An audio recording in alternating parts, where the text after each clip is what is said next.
Every week, college football games hinge on a single word. Touchdown. Touchdown, Texas. Touchdown, Oklahoma.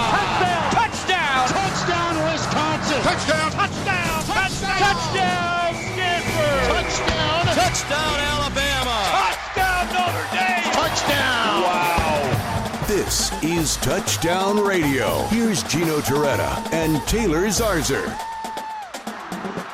So glad to be back with you on Touchdown Radio Tailgate. He is the 1992 Heisman Trophy winner. He is a two-time national champion. I am a man that has been in the stands for a couple of national championships. I am Taylor Zarzour. He is Gino Torretta. Yeah.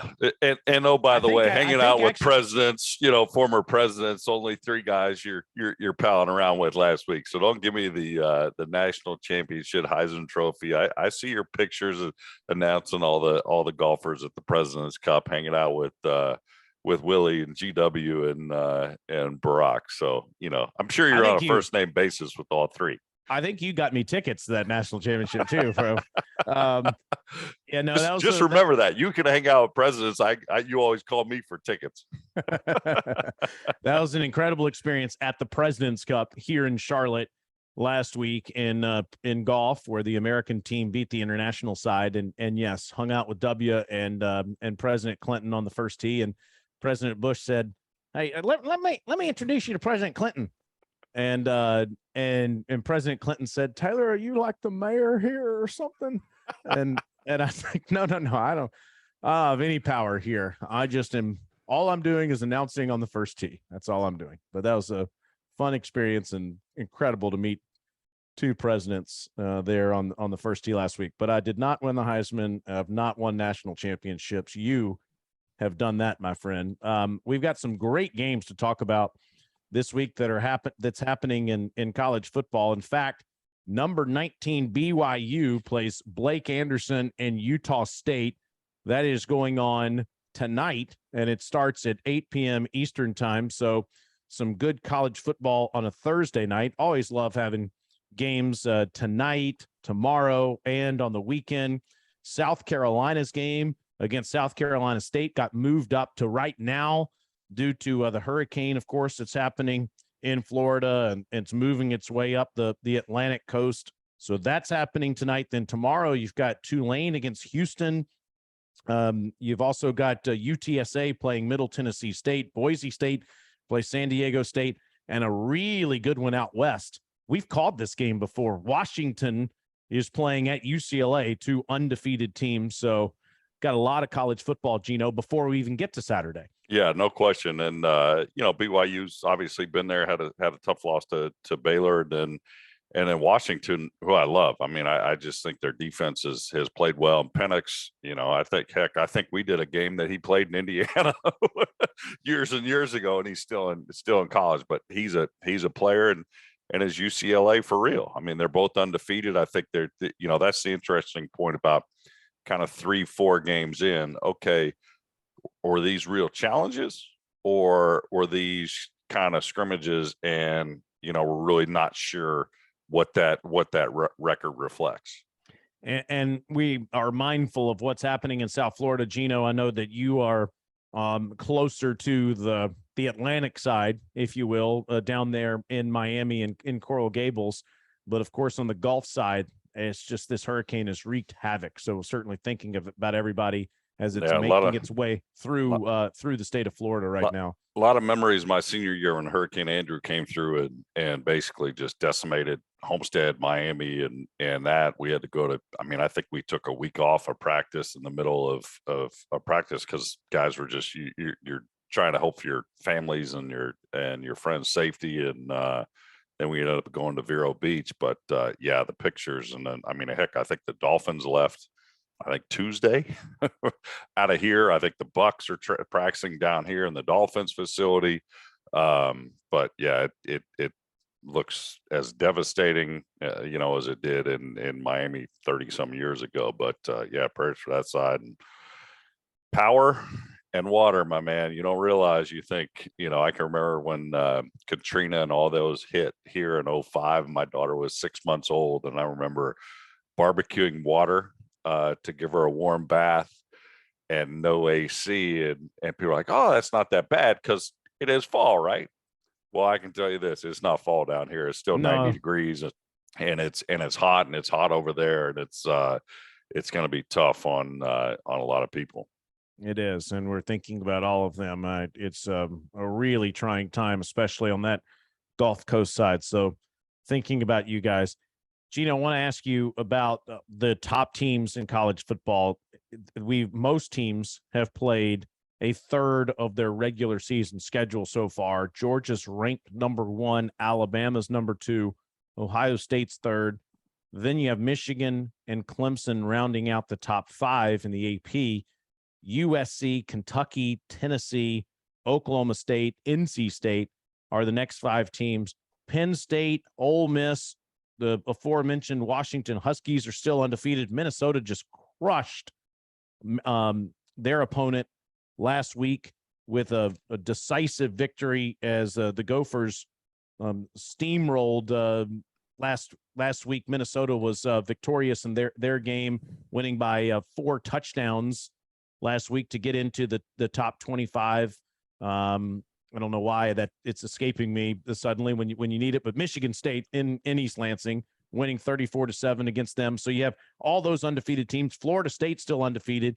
Do you get any sense of who the best teams in college football are at the moment, or is it still too early to tell? Well, I think you get a sense of, Georgia and Alabama and Ohio State are there. I think Michigan was there last year, and I think that their quarterbacks played, outstanding so far. I still think, Clemson was on the ropes against Wake Forest a week ago, was able to pull it out. They got NC State coming to town, which I think is going to be a huge challenge. I told you after the Georgia Tech game, I didn't think their offense was consistent enough to be there and be in one of those playoff chances, and their defense has kind of let them down a little bit, here and there. And so I think Clemson is that, and USC.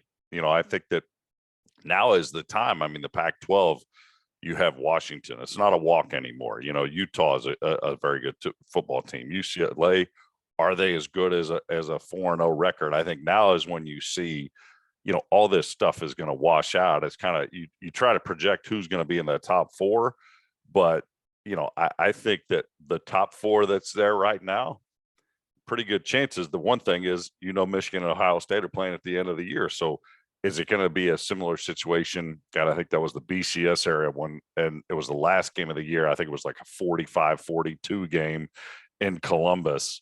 And everyone was like, well, we should just have a rematch. And we really should have just had a rematch and saw the game again. But those are the kinds of things. But all this stuff is going to wash out.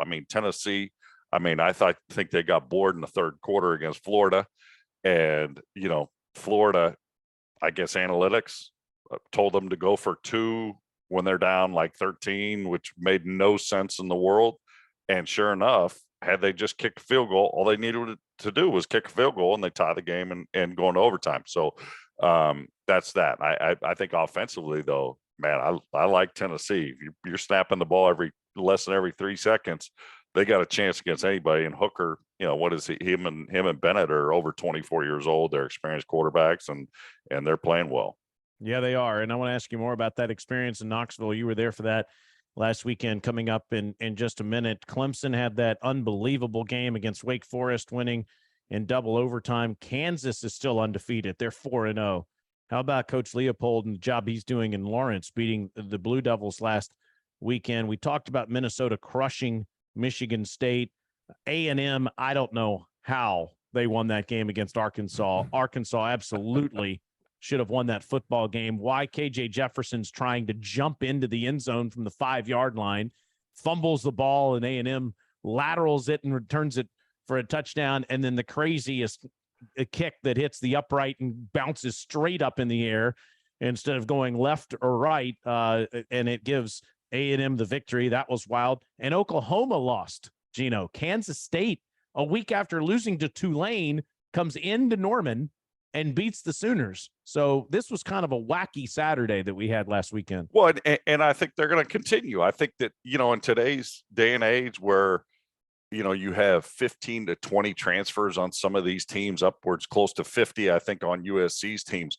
you don't know how quickly a team, I mean, it takes time for a team to gel, for guys to get used to one another, for guys to feel confidence. But I think that, when young players in college start to feel confidence, they play a lot better. I mean, look at my alma mater last week. I mean, Middle Tennessee, they came in and just dominated Miami.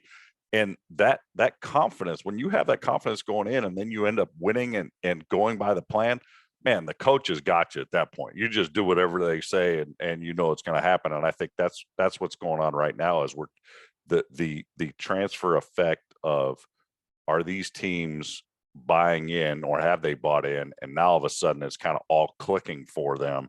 But I think the key has been in all this is quarterback play. I mean, that's why I like Tennessee. I like Georgia. Obviously, you got two oldest quarterbacks in the SEC, if not college football, over 24 years old.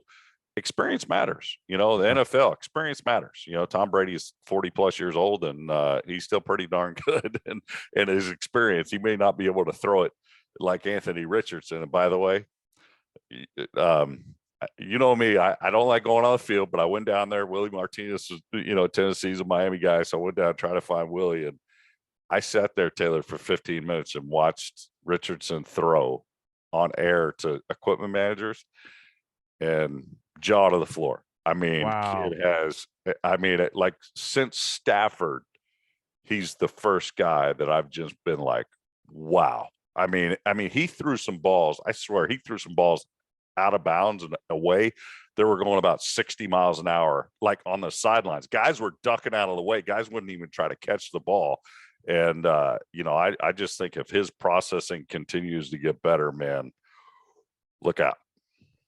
And no disrespect to that Florida coaching staff this year or the one that coached him last year. If Torretta was his quarterback's coach, watch out. But he still is very much a work in progress. Congrats to JMU. They're undefeated so far. First year playing in the FBS. They're 3-0. Coastal Carolina still undefeated. Syracuse is still undefeated. Beat Virginia last week. So shout out to all those teams. TCU goes over to University Park next door to Highland Park. I know some listeners last week want me to get that right. They go over to University Park and beat SMU. And so they're still undefeated.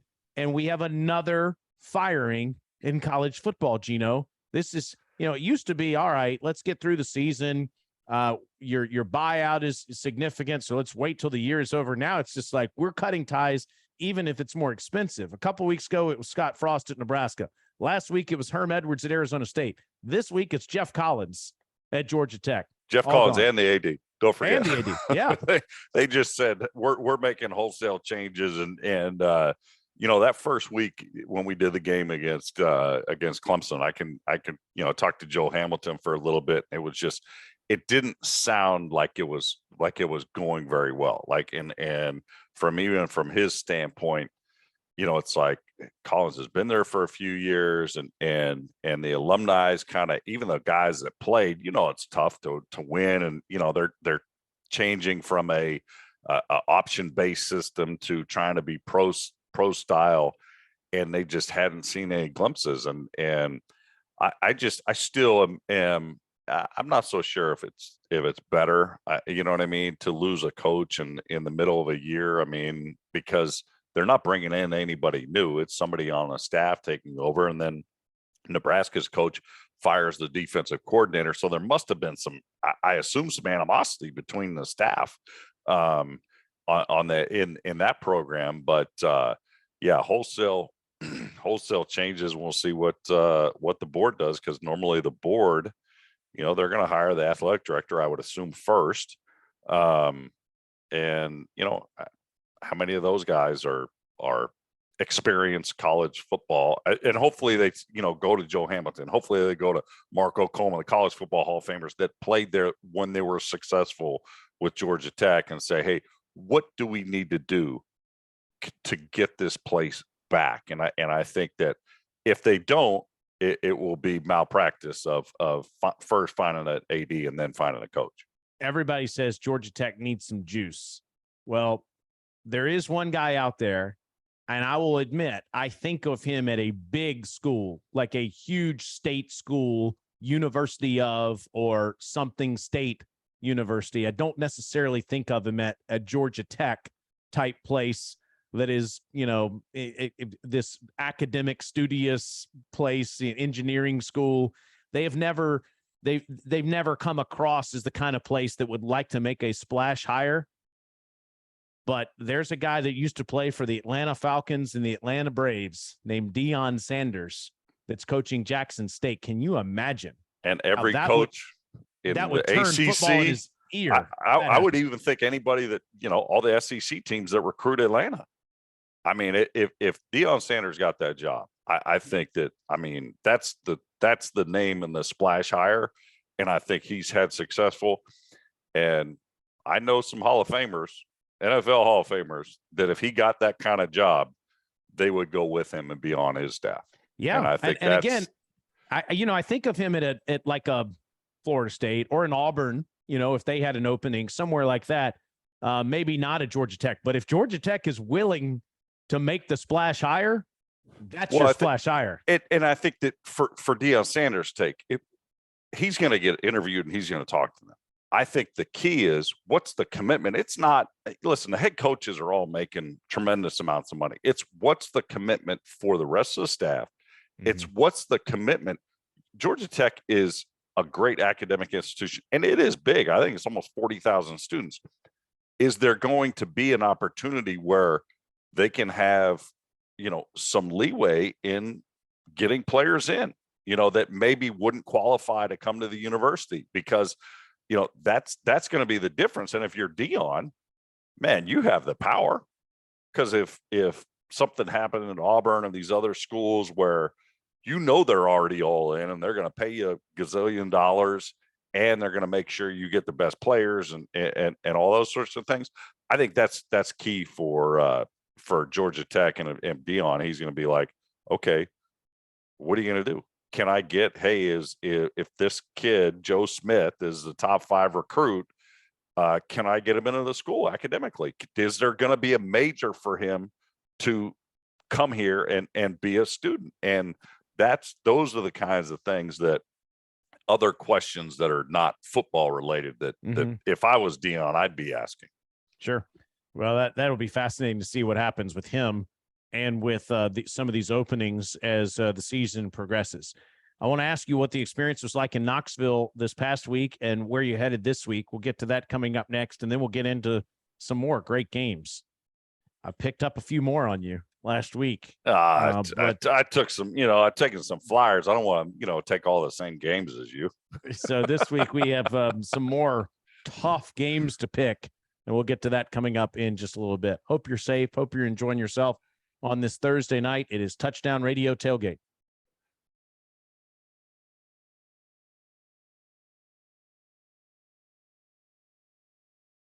He's Gino Torretta. I'm Taylor Zarzour. Hope you're having a great Thursday night. This is Touchdown Radio Tailgate on ESPNU Radio, Sirius XM, Channel 84. Last weekend, Knoxville, Tennessee. Gino, how was Rocky Top? It was as advertised. I mean, every time I've been in there, it's been packed. I think it was a better experience. I think the last time I was there, it rained so hard at halftime. The officials tried to restart the game a little early in the second half, and the fog and rain rolled in. We couldn't see the ball as soon as the guy kicked it off, and neither could the return man of the second half. But man, it was beautiful. It was packed. It was one of those where Taylor, I was trying to figure out where the parking pass was, like driving in. I'm like, where is this? And literally we're backed into the sidewalk of the Vol Walk. And I'm thinking, man, this is great.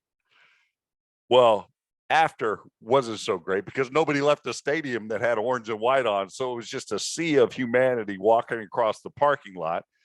And I have been known to get in the car and just kind of drive through the parking lot as in Nebraska. I've seen that happen before. Yes, that was a road, so we just kind of waited. But it was just the atmosphere before, the fans. They were 1-16 in the last 17 before that game. 1-9. It was crazy against Florida. Against Florida. Florida had just dominated them.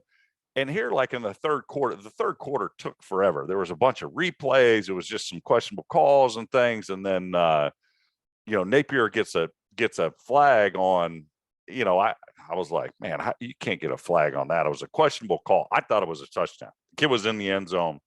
They couldn't get a good look. Hypo calls a timeout. They say 30-second timeout. There's no determination on 30 seconds, and the officials weren't making Tennessee go on the field. And I get Napier's frustration. Oh, he lost it. But it was 3rd and 6 inches. Yeah. Now all of a sudden it makes it 1st and 3 inches. Well, then it's, I listen, they would have probably scored. You just can't, you can't get a penalty called on you like that. I just think, I thought that was unfortunate, but the environment was spectacular. I mean, the fans were awesome, and they're fired up in Knoxville, and when their offense is performing like they are, it's fun to go watch those games, but their defense needs to shore up some things, especially, with Kentucky, with Tennessee, and I told you with Florida, Georgia. SEC East is no joke. It's really good this year, and I think the Vols coming up against Alabama in Knoxville is going to be an unbelievable game in a couple of weeks because of how good that offense is that you just referenced, and that is such a great backdrop for college football. It just Rocky Top blaring on the water right there. That stadium is so iconic. It's great to have an environment like that you saw last weekend at Neyland Stadium. Now, this week is one of the more intriguing matchups in the SEC historically, too. Tigers versus Tigers. LSU at Auburn on Saturday night at 7 Eastern time. You can listen to it here on ESPNU radio, on Touchdown Radio, courtesy of Mr. Torretta, and you can also watch it on ESPN. Now, we've done this game before, and we had a loser leave town match. Yes, we did. I think a few years in a row, didn't we?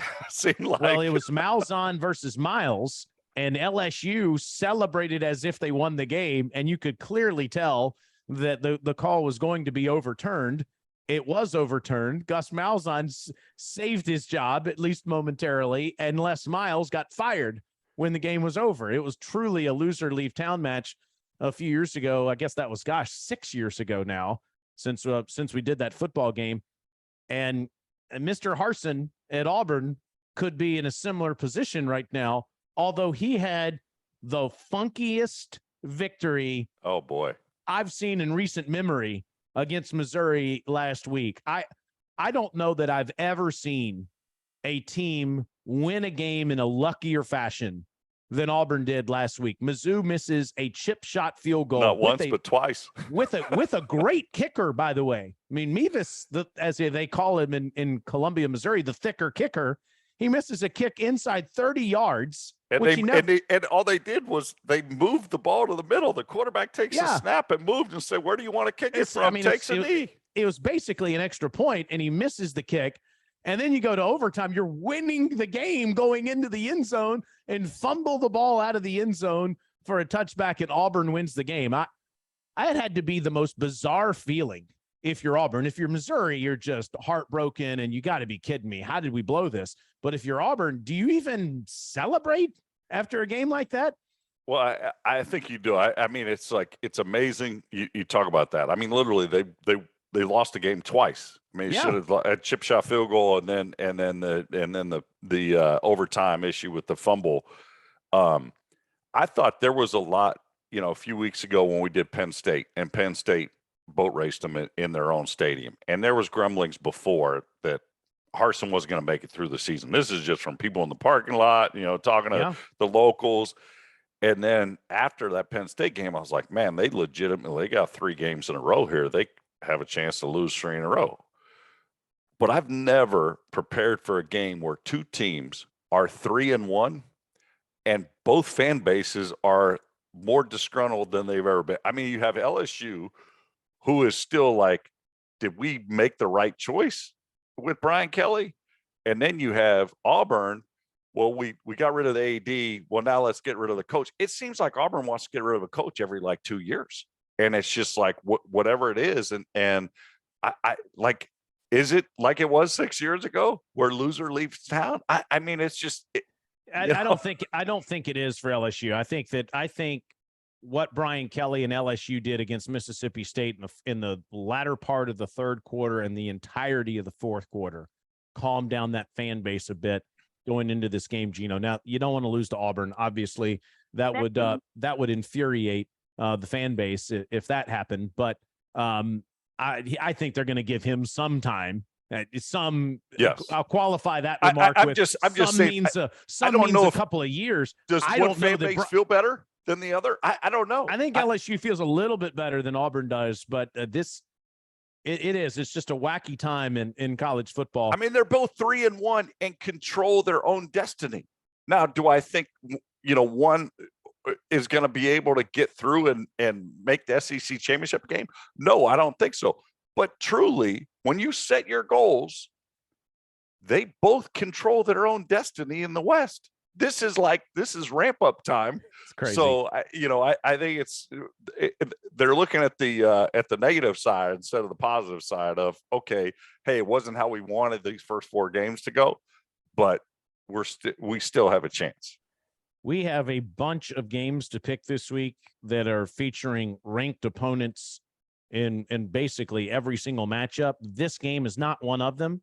So I'm going to let you, I'm not picking against you in this game, but you like to pick the games that you're calling. Well, I like to me, who you got, this doesn't count towards our overall record, but I am curious who you think the better team is. I think you have to go with the quarterback. I think in LSU's getting better quarterback play. I mean, that's what it is. But, would I be shocked in this game and this environment for LSU and their defense to come up and play like they did against Alabama at the end of last year? Wouldn't be shocked at all.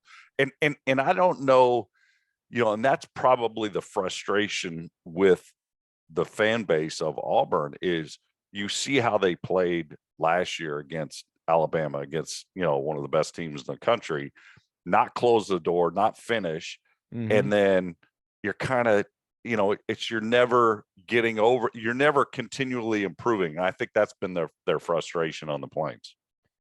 Well, that game should be fun to call Saturday night at 7 Eastern time. I'm a big Tank Bigsby guy. I think he's a sensational tailback. They forgot about handing the ball against Penn State because I was like, just run. Who's ever going to run the ball the best at Penn State Auburn is going to win. And one team ran it, one didn't. And I get why they didn't run it with him when they were down, but they got to start the game with him. They didn't do that against Penn State. They've got to do that against LSU. He is a sensational tailback. Look for him to carry the mail on Saturday night. Well, we mentioned that the slate is terrific this week. We got some other matchups that we want to talk more about coming up next as you listen to Touchdown Radio Tailgate on ESPNU Radio, Sirius XM, Channel 84.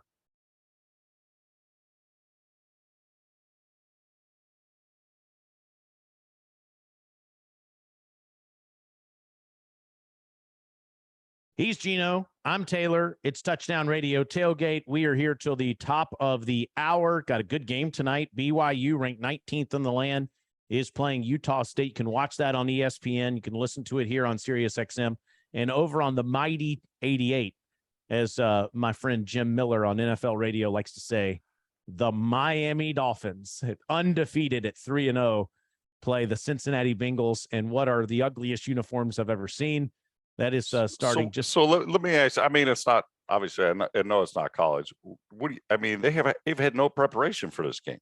Yeah, I don't know what to expect. Just tell the cheetah to go deep. I mean, it's just like they've had one day and then dealing with the storm because nobody knew where the storm was gonna go. And they flew to Cincinnati. I don't have high hopes for the Fins tonight, but I do think that Mr. Waddle and Mr. Hill, you don't need to practice speed. They've got plenty of it. So get the ball in their hands as soon as you possibly can. But yeah, fascinating. I got to be honest. I hate these short weeks. I think that it's terrible for the NFL. I get why they do, if you're in college, well, it's hard. It's always harder on the travel team. I mean, 100%. I can remember, Miami going to Texas A&M. It was a short week. They had a tough game on Saturday and a short week. I'm like, wait a sec, they have 2 days to practice and then it's travel, it's rehab and you're not ready.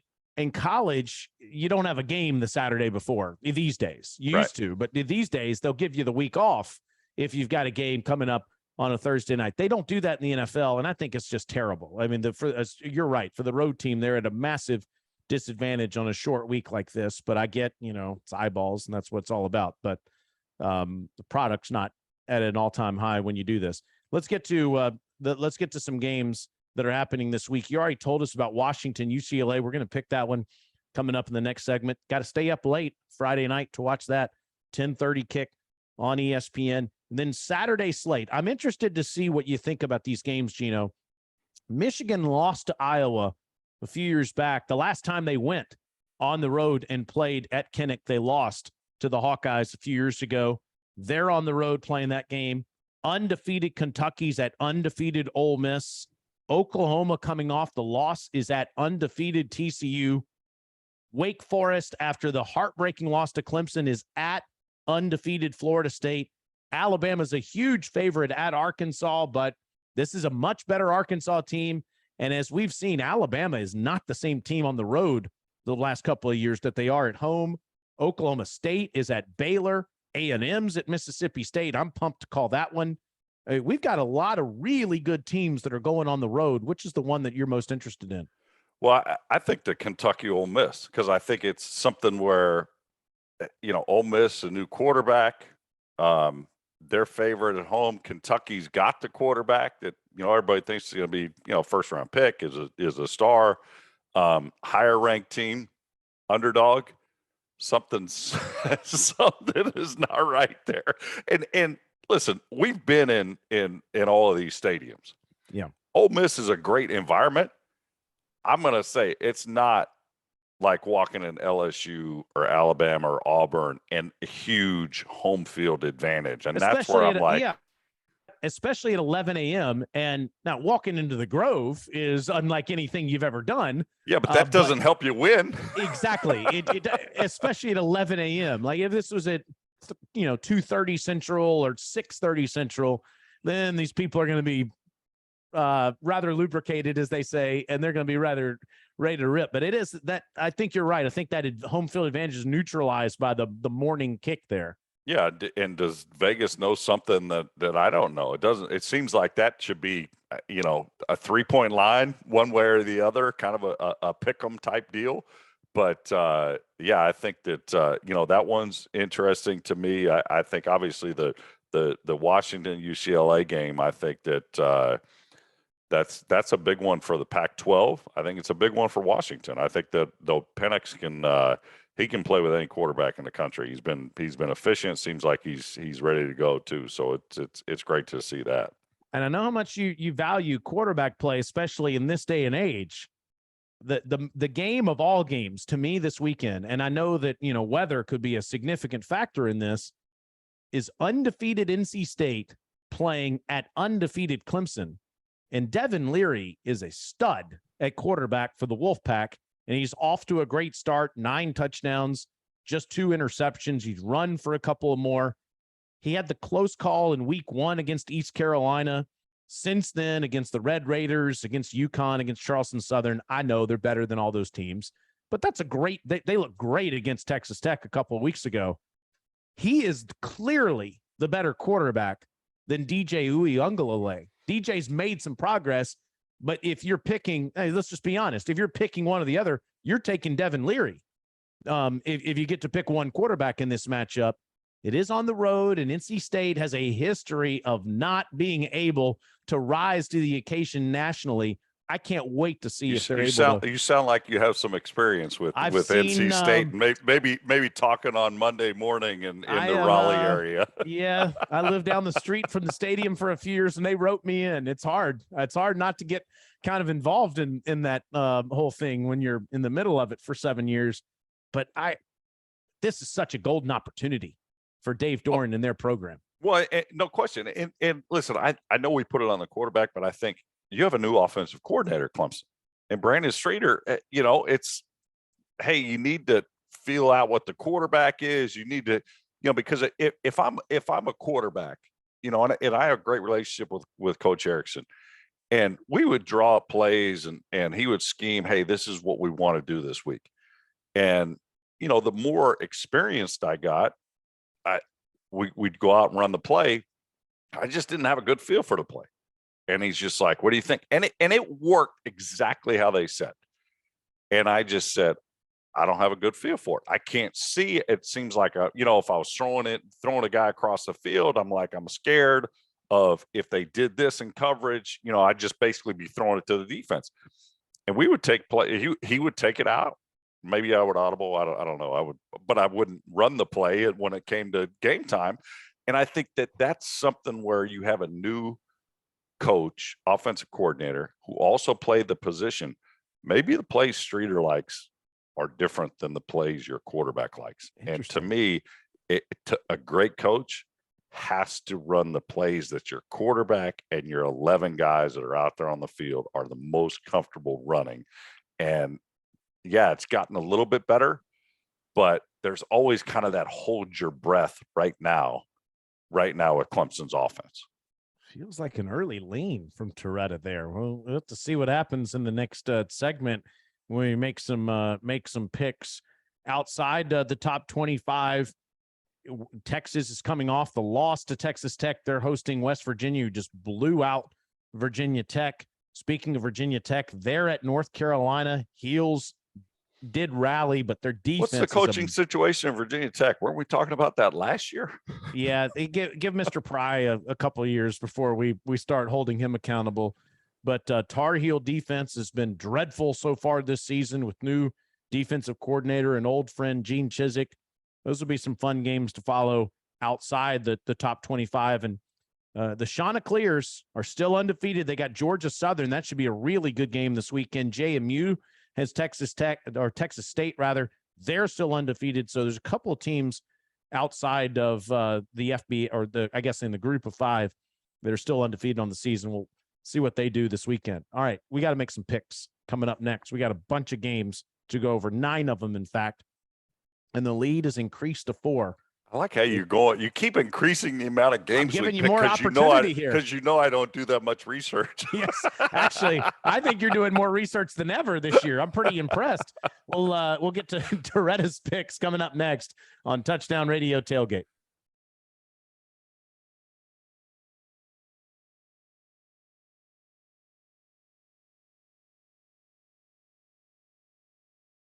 Okay, here we go. It's time to make some picks on Touchdown Radio Tailgate here on ESPNU Radio, Sirius XM, Channel 84. My name is Taylor Zarzour, and I have a 4-game lead on the big bad 2. Gino Torretta. Torretta did. He cut it to 2 going into last week's action. He picked Wake. I picked Clemson. Oh, I was counting my money, too, in the fourth quarter. I picked Notre Dame. You picked the Tar Heels. So you had a rough week last week. We both lost with Iowa State. Baylor went on the road and beat them. We both lost with Texas.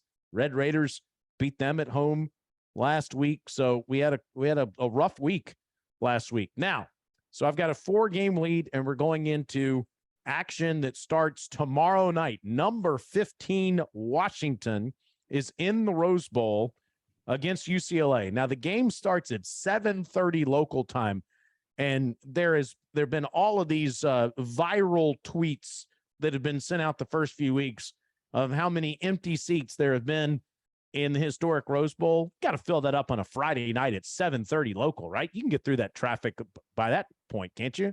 Unfortunately, I'm going to say no. But maybe the Justin Wine area outside in the grounds of the Rose Bowl, there's going to be some people sipping some Cabernet. But I think the traffic is going to be bad. I don't think they fill it up even with a top 15 team in Washington coming to town. And UCLA's undefeated.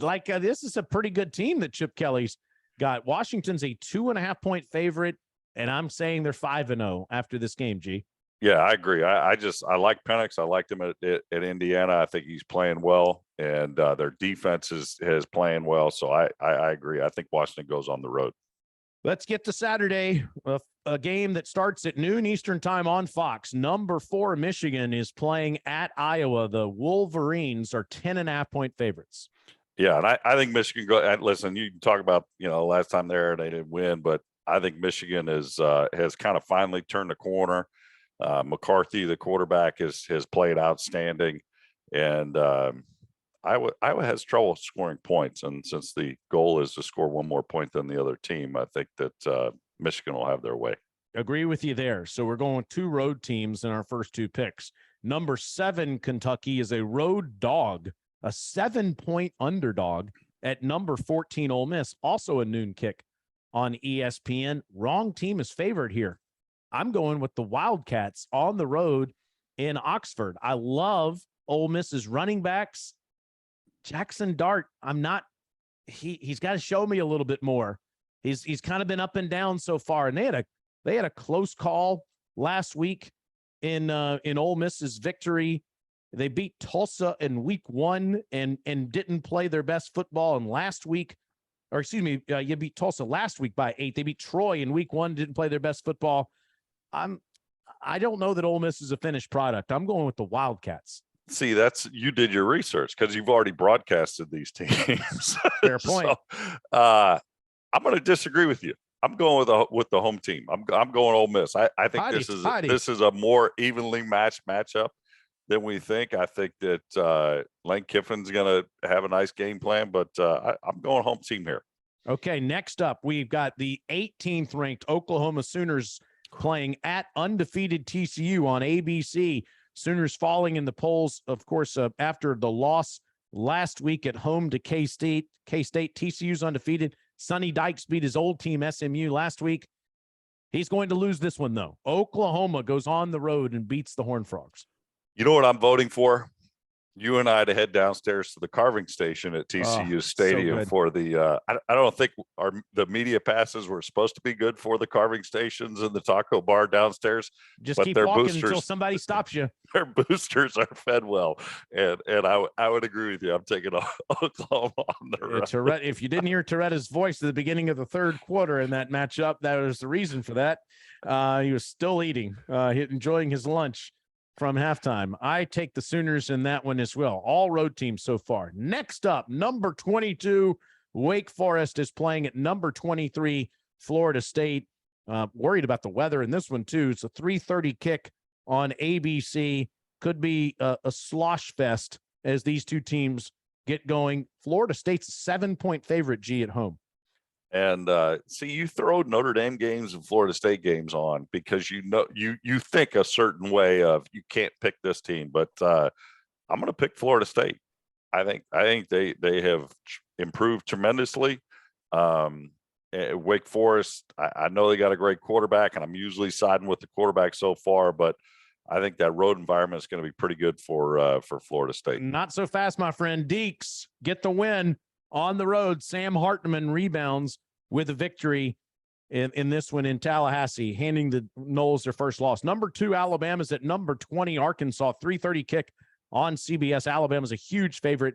Tied rolls in Fayetteville against. Yeah, I was going to say this is week 4, and I think they're week 5 for them, and it's 4 for some other teams. I think that Alabama is finally going to get it back on track and go on the road and take care of business. The Pokes, ranked 9th in the country. Oklahoma State is playing their 4th game, as you said, and they're at number 16, Baylor. 3:30 start on Fox. Who you like? Baylor is favored in this one. It's kind of shocking here again. You got a 1-loss team. Baylor struggled against BYU on the road. Home field again. Great environment, not necessarily a huge home field advantage. I'm going to go with the road team. I'm going to go with the Pokes, Oklahoma State. Same here. I got the Pokes on the road to stay undefeated with Coach Gundy's team in the top 10 in the country. Next up, number 17, Texas A&M is at Mississippi State in Stark Vegas. I'm not calling the game. I'm not picking the game because I'm calling the game. The Bulldogs are a 3.5-point favorite here, G. And I'm going to take the road team. I think Texas A&M goes on the road and takes care of business. Mississippi State, they could shock me. I just think they're kind of up and down, not necessarily as consistent as you want them, and I would take A&M. Okay. Next up, number 5, Clemson against number 10, NC State. This game is one of the biggest in college football of the week. It's a 7:30 kick on ABC. Clemson's a 6.5-point favorite. Are you ready? Ow! Wolfpack in the house. This is going to be the biggest win NC State's had in the 21st century. NC State is going to be in the top 5 in college football after they go down to Clemson and win what is affectionately called the Textile Bowl. Pack beats the Tigers in Clemson. I am with you here. I just, like you said, going with the quarterback. I think quarterback play has been better for NC State. I was just kind of laughing, just chuckling as you and I both know the fan base in Charlotte of NC State is like, man, they're all in. Like when the basketball team starts playing well, the bandwagon of NC State and the fans are going to be going crazy when they go on the road to beat Clemson. And if they find a way to have a heartbreaking loss like they've had before in this game, then they'll just say, wouldn't be shocked either. Broken record keeps happening. Gee, it's always fun to do this. Have a great time on the plains, my friend. LSU and Auburn, Touchdown Radio, 7:00 on Saturday night. Thank you for listening to this edition of Touchdown Radio Tailgate. This is ESPNU Radio, Sirius XM, Channel 84.